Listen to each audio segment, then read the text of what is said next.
Hello my darlings and welcome to Ray's World. It is so good to be here. Get yourself a cup of tea. Guys, I am in love with this little cup.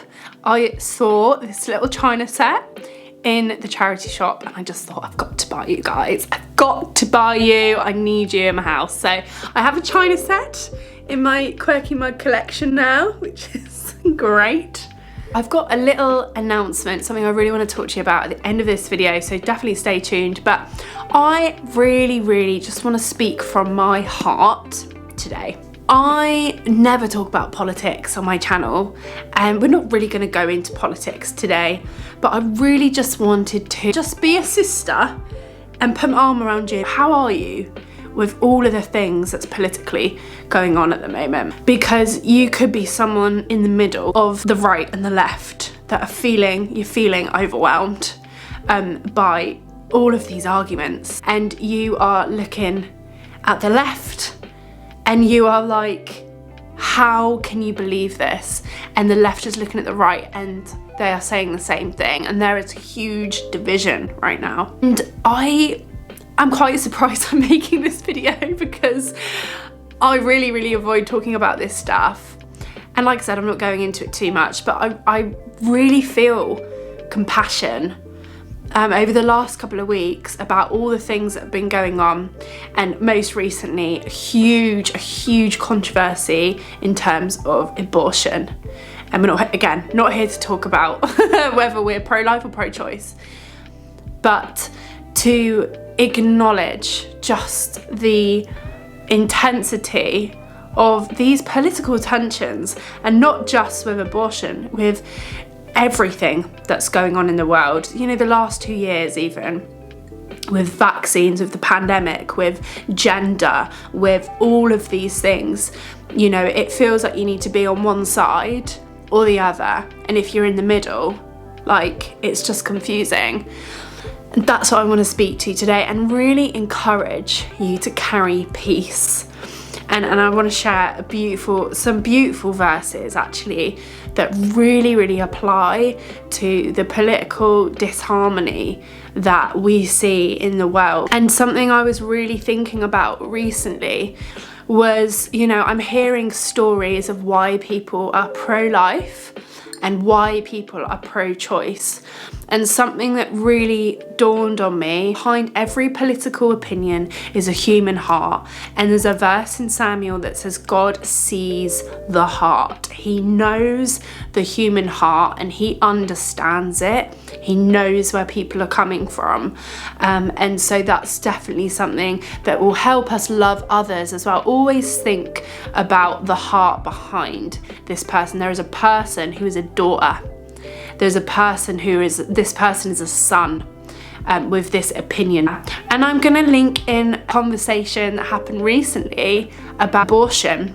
2 ladies, both Christians. One of them is pro-life, one of them is pro-choice, and they have a very civil, heated, yes, but civil, respectful conversation hosted by a woman called Ellen, and she really is a peace bringer. I think she just mediates it so well, and I think that conversation is a great example. But I just wanted to remind us to love the greatest commandment that Jesus gave us.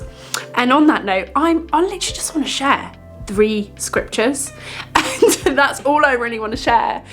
If you're feeling fatigued by not knowing what to believe, what to do, or feeling pressure, or feeling the tension of all of this stuff, feel free to comment down below, or even just feel free to acknowledge that this is hard. Like, this is quite hard. I want to share quickly from Matthew 5 verse 9. And it says, "Blessed are the peacemakers, for they will be called children of God."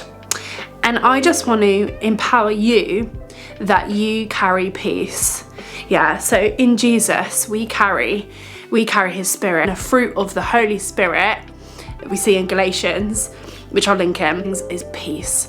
So when you might be going into heated discussions at the moment, maybe at college or in your friends, or maybe you're in a debate class, or maybe you're protesting, or maybe, you know, there's all the environment that you're going into, in this political time, when these conversations are being had, I just want to remind you that you can bring peace into those situations. And yeah, you might sense in the atmosphere that it's really tense, but actually you carry Jesus into that moment, and you can bring peace and harmony into that moment. And I just think that's so empowering, and you can pray over those moments that God's peace will rest on you, impact the people around you. We have a little sip of tea. And now this verse is hard to hear, actually. I find this verse difficult, but this is just the reality of the times that we're in at the moment, and it's in Matthew 22 verse 12, and it's the context of Jesus talking about the end times. Now, I'm not saying Jesus is coming back tomorrow, okay? Nobody knows when Jesus is gonna return, but Jesus does talk about what the world is gonna be like in the end times, whether this goes on for thousands and thousands and thousands of years or hundreds of years or weeks, I don't know. But it says this: because of the increase of wickedness, the love of many will grow cold. And I don't know about you, but I have sensed this even over the last few years because of the awful things that have been happening, wars and brokenness and people in power that exploit that power. So many things. I think a lot of people will look at these situations and lose faith in humanity, and it actually makes our hearts grow cold. And I think the times that we're in and the craziness that we're seeing in the world, and like I said, the world's always been like this, right? But you know, I'm just acknowledging the trying times that we're in at the moment, the things that are happening all over the world. Our hearts can grow cold, or we are seeing in the world that there is just no love. You know, do you know what? I think of the Black Eyed Peas song a lot at the moment. Where is the love? Where is the love? I'm trying to look for love. And there's just wars and division. Not to be all doom and gloom at all, because God is also doing beautiful things. There is always beauty that we can find, and God is always doing something. His mercies are new every day. There's so much to be grateful for. But you know, the love, we do not want love to grow cold as believers. Absolutely not. Which leads me on to my next verse I want to share, Matthew 22:34 verse 40. The greatest commandment, this is our one commandment as Christians, which is to love. And it's a commandment. It's not fluffy, like saying God is love or love others. You know, maybe sometimes it can sound cheesy and fluffy, but love is fierce, so fierce, and the most powerful thing. And God is love, and He is justice, and He is good, and He is a father, and He is creator, and so many other things. But love is fierce. It really, really is, and that is our job as Christians. That is our one commandment. You know, if you want a rule, that is the one rule. Love the Lord your God with all your heart, all of your soul, and with all of your mind. This is the first and greatest commandment, and the second is like it. Love your neighbour as you love yourself. So when we are feeling, we might have a strong opinion about something, and you might be talking to someone that's got a very different opinion, and you find it really hard that they even think like that. And this is the part where we need to love. We need to bring love and clothe ourselves with compassion and love. And that's it, really. That is it. Keep loving others, and keep carrying peace into situations. And because you are, like, I cannot stress enough how influential one person can be in a room. You watching this, you're so influential.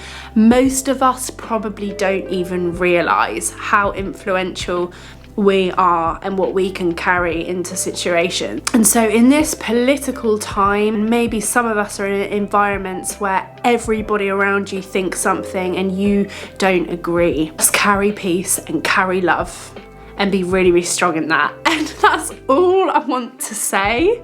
I think it feels good to get this out because it's been on my mind. I've been thinking about this. And right now for a little announcement. So you may have heard me talk about Rebels for Jesus. I would like to invite you to our next Zoom room. Me and my friend Sarasi, we're going to be interviewing Jane, who is the founder of Rebel Hearts, Rebel Girls and Truth magazine, which is a Christian faith and fashion magazine. She is an incredible woman of God. She is doing amazing things for the Lord. She's living bold for Jesus. And the reason why we called it Rebels for Jesus, because actually when you're living for Jesus in this world, it kind of feels like a bit rebellious because we're standing up for Jesus in a world that sometimes hates him, you know. And we're going to be interviewing Jane, and she's going to tell us some stories of her journey with God, her God moments.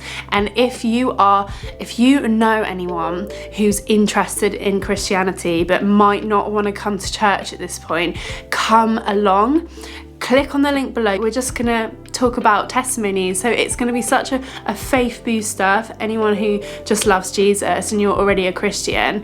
And for the second group of people, it's gonna be the kind of thing you can bring your mate to that wants to find out if, you know, there's something more to this life. Is God real? And they're exploring that.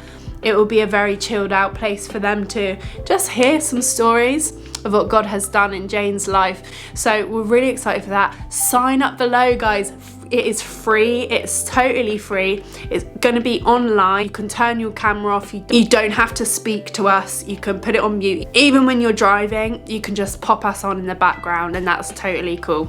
So want to invite you to that. That's really about it, everybody. I think I'm done.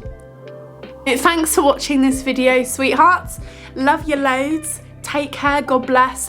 Peace. I'll see you soon.